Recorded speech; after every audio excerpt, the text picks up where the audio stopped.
A villain lured Detective Johnson into a trap. He told the detective that if he wanted to survive, he needed to crack a riddle. Then he put a jug of juice and an empty glass in front of him. There was nothing else on the table.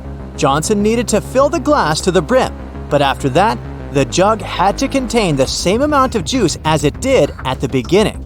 Can you help the detective figure out how to do it?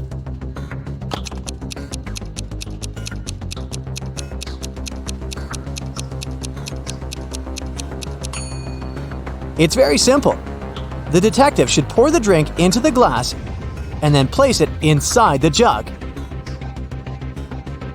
An elderly lady was walking in the park when a stranger grabbed her bag and hurried away. The woman told the police the man was wearing a coat, a hat, and glasses. He also had a mustache. The police officers ran in the direction the lady showed them. Some distance away, they found the hat, coat, and glasses lying on the ground. They realized that the criminal could be hiding in the nearby cafe. Look at these 4 men. All of them are cafe visitors. You need to understand who took the bag from the elderly woman.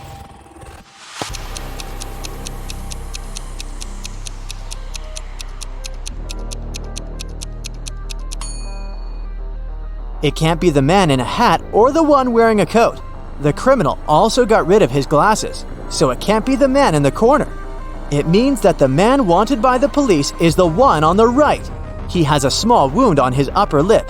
He must have gotten rid of his fake mustache in a hurry. Builders were mixing sand, gravel, and cement for the foundation of a house. Suddenly, one of the workers noticed a small bird hopping along the top of the foundation wall. At one point, the bird misjudged the distance and fell down one of the holes between the blocks. No one could reach it since the bird was too far down.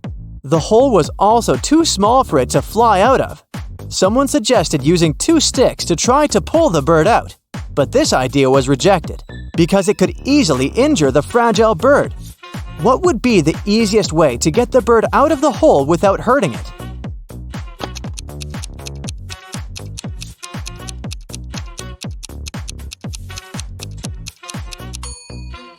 Since the workers have plenty of sand at hand, they can pour a little at a time into the hole. The bird would constantly keep shifting its position and get closer to the surface along with the rising sand. Now this riddle will require some thinking and analytical skills. You might even need to get a pen and a slip of paper. Listen attentively. 2 criminals were caught stealing. Detective Brightbrain suspects that the criminals are in cahoots. But this is just speculation, and there's no proof. The detective offers each of the criminals a deal to rat on his comrade and get freedom for this. But the other criminal will be sentenced to 10 years in prison. If the criminal refuses to testify, he'll spend 6 months in prison for refusing to cooperate with the investigation. If both testify against each other, both will receive 2 years in prison. The criminals are isolated from each other and cannot communicate. It's in everyone's interest to reduce the time spent behind bars as much as possible. What decision should each criminal make? Make a deal with the investigation or remain silent?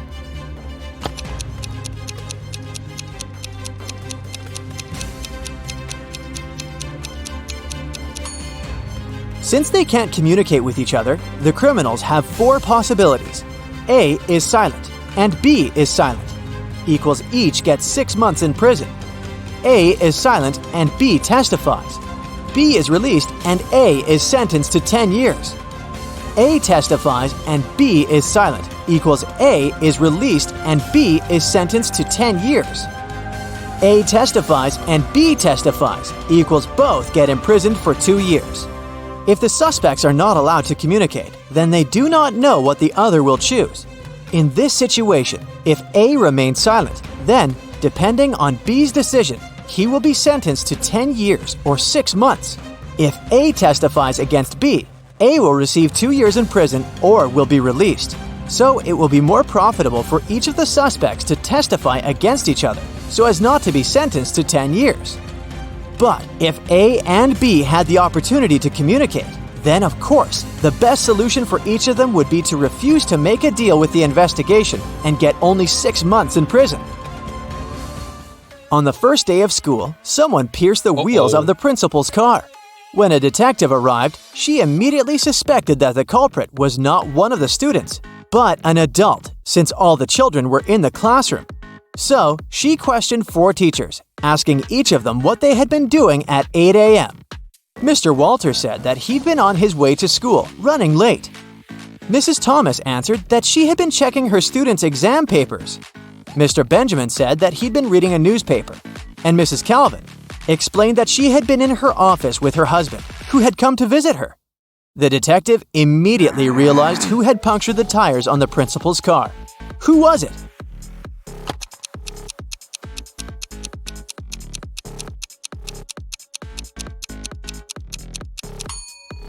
It was Mrs. Thomas. Oh, no. She couldn't be checking exam papers on the first day of school. Mary Levis was a famous detective. Once, she was gathering all available information on a tricky case.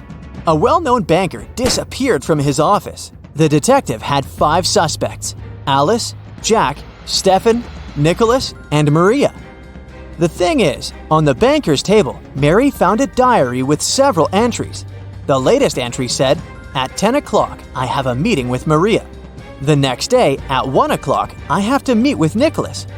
And on June 3rd, I have an $11 million deal with Stephen. It's important not to mix it up." After carefully examining the evidence, the detective realized who was behind the banker's disappearance. Who was it?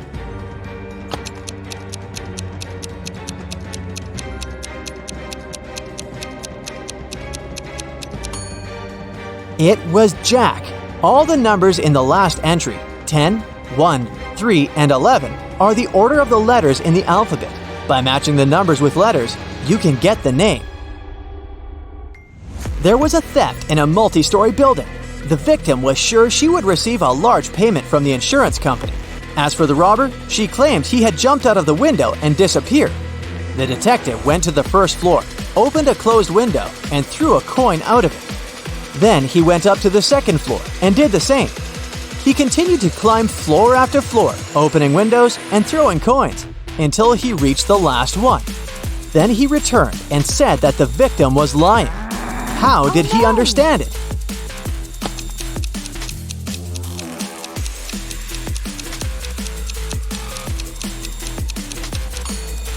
The detective had to open every window on every floor. If the robber had jumped out on his own, he wouldn't have been able to close the window behind him.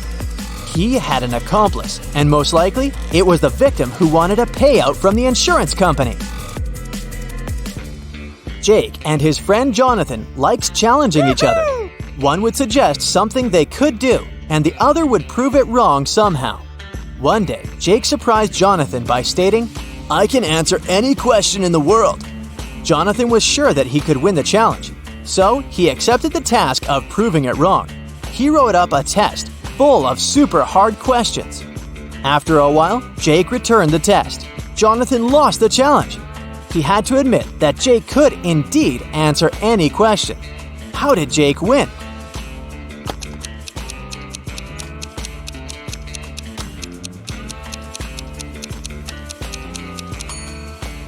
He indeed answered all the questions by writing, "I don't know." 2 workmen were repairing a roof. Suddenly, they both fell down the chimney and found themselves in a large fireplace. One man's face was smeared with soot, but the face of the other was clean. The second man washed his face, but the worker whose face was dirty didn't, and just went back to work. Why?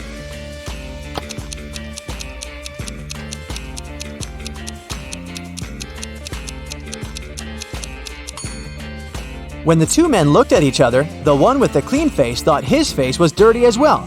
The other man, though, looked at his companion and thought that his face was clean.